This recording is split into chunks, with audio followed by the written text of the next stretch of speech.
Hello everyone, good morning সবাইকে। আপনারা কেমন আছেন? আশা করি সবাই খুব ভালো আছেন। তো ভগবানের আশীর্বাদে আমরাও খুব ভালো আছি। তো দেখতেই পাচ্ছেন এদিকে দুধ জাল দিতে দিতে উতরে পড়েছে, তো ওইদিকে আবার রুটিটাও পুড়ে গেল। আর আমাদের সকালের ব্রেকফাস্ট ছিল আজকে দুধ, কলা আর রুটি। তো সকাল সকাল ব্রেকফাস্ট করে চলে এসেছি কিচেনে। তো থালা বাসনগুলো ধুয়ে রেখে দিলাম। আর মেয়ে মানুষের তো কাজের শেষ নেই, সকাল থেকে রাত পর্যন্ত কাজ থাকে। তো একটু গুছিয়ে করলে সেরকম কষ্ট হয় না। তো টাইম টু টাইমে কাজগুলো কমপ্লিট করলে কোনো কাজই কষ্ট মনে হবে না। তো আমারও সেই রকমই করতে হয়, না হলে সেরে উঠতে পারি না। তো আপনারা যে যেখান থেকে আমার ভিডিওটা দেখছেন তারা অবশ্যই কমেন্টস করে জানাবেন কোথা থেকে কে দেখছেন। তো আপনাদের সঙ্গে কথা বলতে বলতে আমার ঘরটা গুছিয়ে নিলাম, বেডটা। আর একটা মেয়েদের তো প্রতিদিন কাজ থাকে, সেই ঘর গোছানো, রান্না বান্না। একটা মেয়ে দশ দিকে সামলাতে পারে যদি সে চায়। চলুন আজকের দিনটা আপনাদের সাথে শেয়ার করছি। আজকের দিন আমি কি করলাম। বিশাল গরম পড়েছে এখন। আগে আমাদের এখানে এত গরম ছিল না, আর এখন তো অনেক গরম পড়ে গেছে।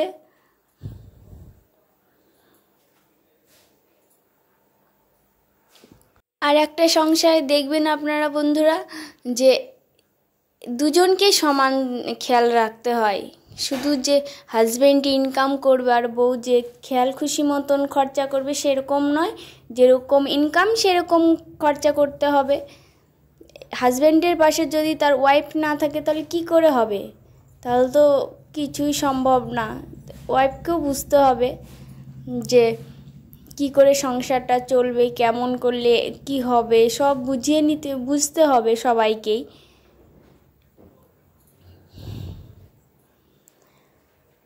আর আমি সেরকম খরচা করতেও পারি না, খেতেও পারি না, সে আমার তো হাজব্যান্ড বকাবকি করে। তো আপনাদের সাথে কথা বলতে বলতে আমার বেডটা গুছিয়ে নিলাম। আর আমার এখানে তো একটা টেবিল নেই, শুধু একটাই টেবিল আছে, ডাইনিং টেবিল। আর কোয়ার্টারে তো সেরকম কিছু কেনাও যাবে না, তাহলে পরবর্তীকালে আবার নিতে অসুবিধে হবে। এর জন্য যা আছে এটাই গুছিয়ে নিচ্ছি। আর একটু একটু করে যদি পারি তো কিনে নেব পরে।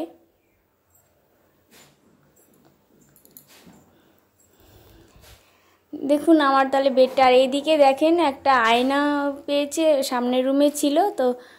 আর আমাদের দেখতে পেয়েছেন এতদিনে যে ছোট একটা আয়না, হ্যান্ড আয়নাগুলো, তো ওগুলো দিয়েই মুখটুক দেখতাম। আর এখন ওই বড় আয়নাটা হয়ে বেশ ভালোই হয়েছে। আর এদিকে লিভিং রুমে চলে এসেছি।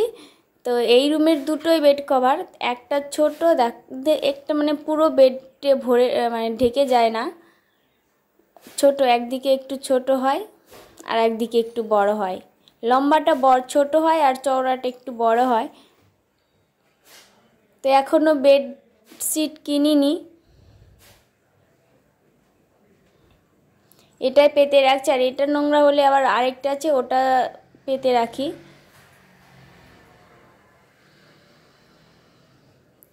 এসেছি তো মোটে 1 মাস হলো। এর ভেতরে অনেক কিছু গোছাতে হচ্ছে, এখনও কমপ্লিট হয়নি গোছানো। ঘর গোছাতে গোছাতেই অনেক দিন লেগে যাবে এখনও। আর এখানে দেখতে পাচ্ছেন যে চিকুর বাক্সটা রয়ে গেছে। আর চিকুকে তো খুঁজেই পাইনি। মনটা খারাপ যে এত কষ্ট করে নিয়ে এসেছি মালদা থেকে, সেই দিন ঘাস খেতে দিয়েছি আর পাইনি খুঁজে। অনেক খোঁজার চেষ্টা করেছে, অনেক খুঁজেছি, সেই রাত পর্যন্ত খুঁজেছি, তাও পাইনি। তার ভোরবেলা উঠে, আমার তো রাতে ঘুমই হচ্ছিল না, তো ভোরবেলা উঠে সে আবার খুঁজতে গিয়ে দেখি পেলামই না। তো আমার হাজব্যান্ড বললো ওটা মনে হয় একটা বিড়ালকে দেখা গেল, যে এর আগে তো আমি বিড়ালটাকে দেখিনি। ওই বিড়ালটাই খেয়ে ফেলেছে মনে হয়। এত কষ্ট করে ট্রেনে জার্নি করে নিয়ে এসেছি সেই মালদা, ওয়েস্ট বেঙ্গল থেকে ডিব্রুগড়, আসাম, কত কষ্ট করে। একটা বেডের মধ্যে আমি সব ব্যাগ সবগুলোই ছিল, সেরকম পা মেলেও শুতে পারিনি, এত কষ্ট করে নিয়ে এসেছি। ফুল গাছগুলো এনেছি, চিকুকে এনেছি একা একাই। আমার তো খুব কষ্ট হচ্ছিল, খুব মন খারাপ হয়েছিল। যারা বন্ধুরা এই পর্যন্ত দেখেছেন তারা ছোট্ট করে একটা হয়তো লাইক দিতে ভুলে গেছেন, তারা লাইকটা দিয়ে দেবেন প্লিজ। আর যারা দেখেছেন এই পর্যন্ত তাদের অনেক অনেক ধন্যবাদ জানাচ্ছি আমার ছোট্ট চ্যানেল থেকে।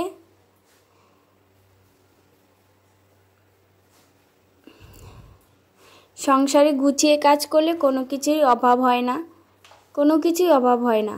একটু শুধু বুদ্ধি খাটিয়ে আর গুছিয়ে করতে হবে, আর চারদিকে খেয়াল রাখতে হবে।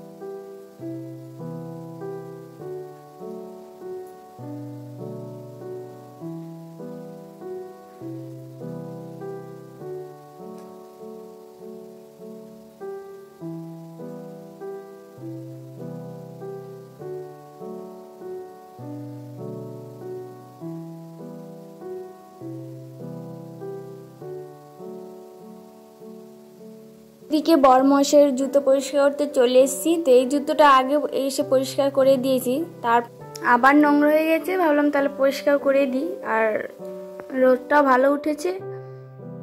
আর স্নানের আগে আজকে রান্না হবে আমাদের এঁচোড়। সেরকম আজকে আর সেরকম সবজি নেই, তার জন্য আজকে রান্না হবে এঁচোড় আর আলু সেদ্ধ হবে। তো স্নানের আগে ভাবলাম কেটে নিই, নাহলে পরে আঠা আঠা লেগে যাবে।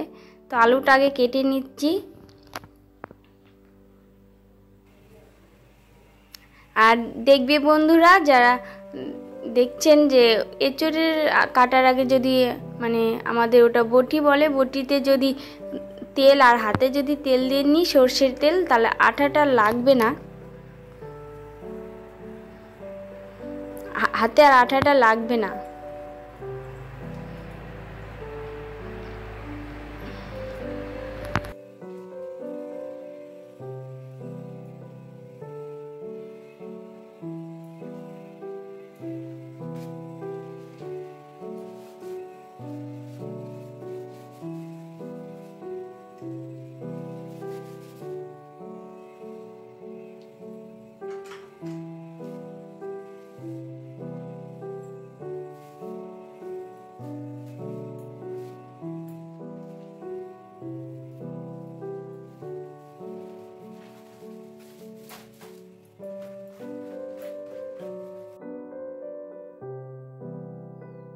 এদিকে স্নান সেরে রান্না বান্না করে খাওয়া দাওয়া করে তো চলে এসেছি একটু আর্ট করতে। আর আমার তো আর্ট করতে খুব ভাল লাগে।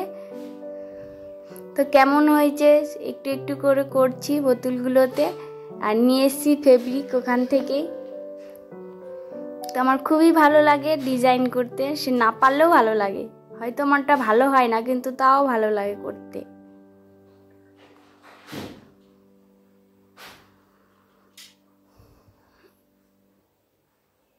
তো কেমন হয়েছে অবশ্যই কমেন্টস করে সবাই জানিয়ে কেমন হয়েছে। কোনোদিন আর্ট শিখিনি, তাও করছি, ভালো লাগে করতে।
আপনাদের সাথে কথা বলতে বলতে আমার ঘরটাও ঝাড় দেওয়া হয়ে গেল। এখন বাইরেটা ঝাড় দিয়ে নিচ্ছি। আর নারকেলের ঝাঁটা তো নিয়ে এসেছি, দেখতে পাচ্ছেন। আগে মানে যে গুরুম ঝাড় দেওয়ার ঝাঁটাগুলো দিয়ে ঝাড় দিতাম, তো এখন নারকেলের ঝাঁটা নিয়ে এসে ওটা দিয়ে দিচ্ছি।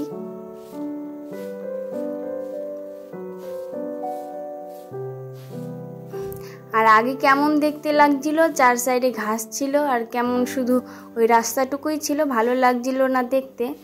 তো এখন সব পরিষ্কার করা হয়েছে। এদিকে জামা কাপড় নিয়ে চলে এসেছি ঘরে, যে বাইরে গেছিলাম তো জামা কাপড়গুলোই নিয়ে আসি, শুকিয়ে গেছে তার জন্য নিয়ে আসলাম। আর এদিকে তো সব বোতল খালি হয়ে গেছে, এক জায়গায় জড়ো করে রেখে দিচ্ছি। আর জলও নেই সে আনা, দুটো ড্রাম ওখানে রাখা আছে।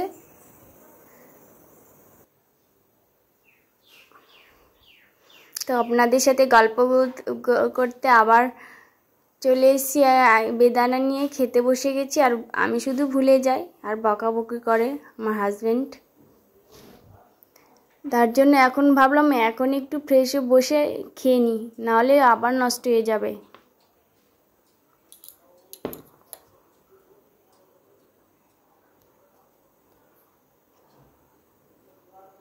তো আজকে তো আর রান্না নেই, আজকে মেস থেকে খাবার নিয়ে এসে এই যে দেখতে পাচ্ছেন খাবারগুলো কেমন, রুটিগুলো তো ফোলেনি। তো এখন একটু বেরোবো। সবাইকে গুড নাইট, টাটা। সবাই ভালো থাকবেন, সুস্থ থাকবেন। দেখা হচ্ছে নেক্সট ব্লগে।